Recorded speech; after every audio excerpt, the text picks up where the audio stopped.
Confiamos nos outros por causa de Deus. E confiamos, sobretudo, em Deus nosso Senhor. Por isso nosso coração não está voltado para nós mesmos.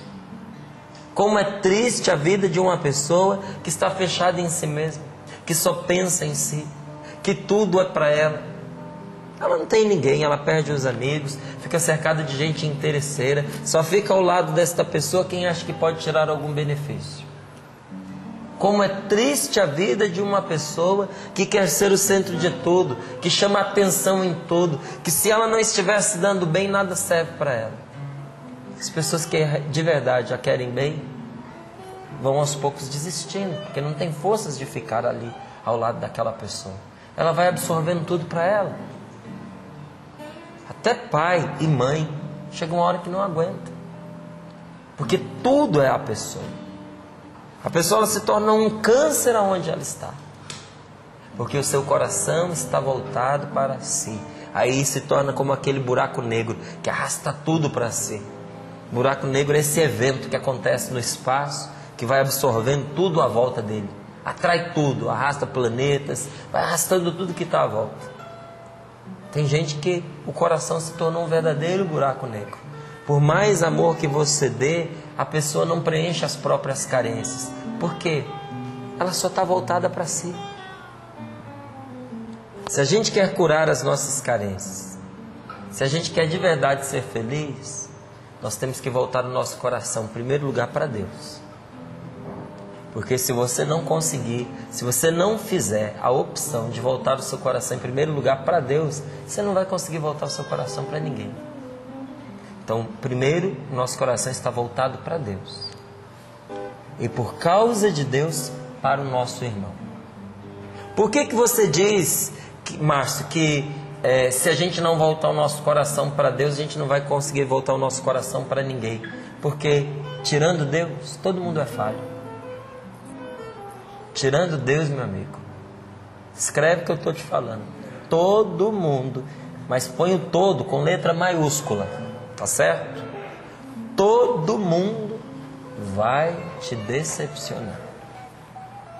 Mais cedo ou mais tarde, você vai se ferir com esta pessoa que você ama. Mais cedo ou mais tarde, você vai se decepcionar com ela. Mais cedo ou mais tarde, você vai entender que ela não preenche todas as expectativas que você criou em relação a ela. E se você colocou o seu coração voltado para ela por causa dessas expectativas, a hora que ela te frustrar, você desiste dela. Tão diferente quando a gente volta o nosso coração para uma outra pessoa por causa de Deus.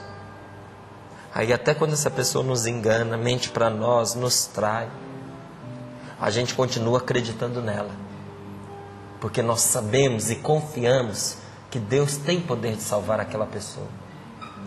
Então a gente acredita, a gente investe, porque a gente sabe que, assim como um dia nós fomos resgatados para Deus, também essa pessoa o será. É assim que a nossa vida vai se fazendo. Quando a gente tem essa fé, quando a gente tem essa confiança, o que acontece conosco?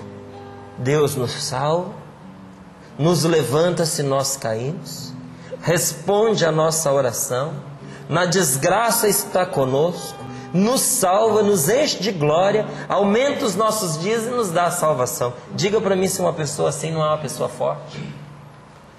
É forte não de uma força própria, é forte de uma força divina. E se Deus assim nos faz fortes, porque de Deus vem a nossa força, nós devemos cuidar das pessoas mais fracas. Assim como Deus nos amparou no nosso momento de fraqueza, eu tenho o dever de amparar aquele que é mais fraco e que vem depois de mim, igual o Peter contava. É um que vai vindo depois do outro. Antes de mim veio tanta gente que se não tivesse acreditado, que se não tivesse sido fiel a Deus, eu me pergunto se eu estaria aqui. Olha, eu sou tão grato, mas tão grato às pessoas que cuidavam do grupo de oração lá perto da minha casa. Gente, era um grupinho de oração, até hoje está lá. Mas era um grupo de oração. Simples, pequeno, mas cheio de amor. Eu vim depois daquelas pessoas. E se não fosse o sim daquelas pessoas, talvez eu não tivesse podido dar o meu sim. E quantas vezes eles me sustentaram na minha fraqueza. Eu era só um menino. Eles iam me buscar em casa, me levavam em casa, pagavam a minha inscrição para eu fazer os encontros, tinha paciência comigo, com todas as minhas dúvidas, me deram Bíblia de presente, me deram livro de presente. Eu fui sustentado, estou contando isso para você ver, que eu fui sustentado por aqueles que vieram antes de mim, e que todo o investimento que eles fizeram em mim, talvez eles não estejam colhendo, mas você está. Tudo que essas pessoas fizeram por mim, fez de mim a pessoa que eu sou hoje, porque eles me sustentaram na minha fraqueza. E quando eu tive vontade de desistir, lá estavam eles, fiéis. Era a fidelidade de Deus se manifestando por meio deles. Se eu fui sustentado na minha fraqueza, não devo eu sustentar os outros que agora vêm depois de mim? Então a palavra de Deus, ela nos mostra o seguinte: a nossa fé não é a fé do nosso agrado, uma fé que existe para nos agradar. É o contrário. A nossa fé é a fé que, para a salvação do outro, nos leva a querer agradar o outro. Por amor, cada um de nós que nos consideramos fortes, nós devemos suportar a fraqueza dos fracos. Quem na sua casa precisa ser fortalecido e sustentado por você? Tem gente que precisa. A gente sofre uma grande tentação depois que vive um processo de conversão, que a conversão é para a vida inteira. A gente está sempre sendo tentado a dizer: a minha família não muda, a minha casa não muda, eu estou buscando ao Senhor, mas parece que nada se transforma. Calma! Estas pessoas que virão depois de você são as pessoas frágeis que você vai precisar sustentar, com as quais você vai precisar ter paciência, como Deus teve paciência com você. Mas com o seu amor, com as suas orações, buscando fazer aquilo que agrada estas pessoas, elas vão se apaixonar por Deus por causa de você. Diz a palavra de Deus que, por amor, cada um de nós procure agradar o próximo para o bem, visando a edificação. Você não tem obrigação de agradar ninguém naquilo que é mal. Não tem essa obrigação. Você não tem obrigação de se vender só para poder agradar os outros. Ah, mas eu vou ganhar antipatia. Que ganhe. A pessoa não vai gostar de mim, que não goste. Mais tarde ela vai perceber que você estava do lado dela, quando você a desagradou para preservá-la de um mal. Então, ninguém tem obrigação de agradar o outro se corrompendo, se vendendo, se prostituindo, mentindo. Não, você não tem essa obrigação. Mas eu e você, nós fomos chamados por Jesus para servir, para agradar o outro no bem, para a edificação desta pessoa. E se você quiser ver como isso é verdadeiro, olhe para a vida de Jesus. Jesus não procurou o que lhe agradava. A vida inteira de nosso Senhor Jesus Cristo, Ele viveu para nós, Ele viveu para mim e para você.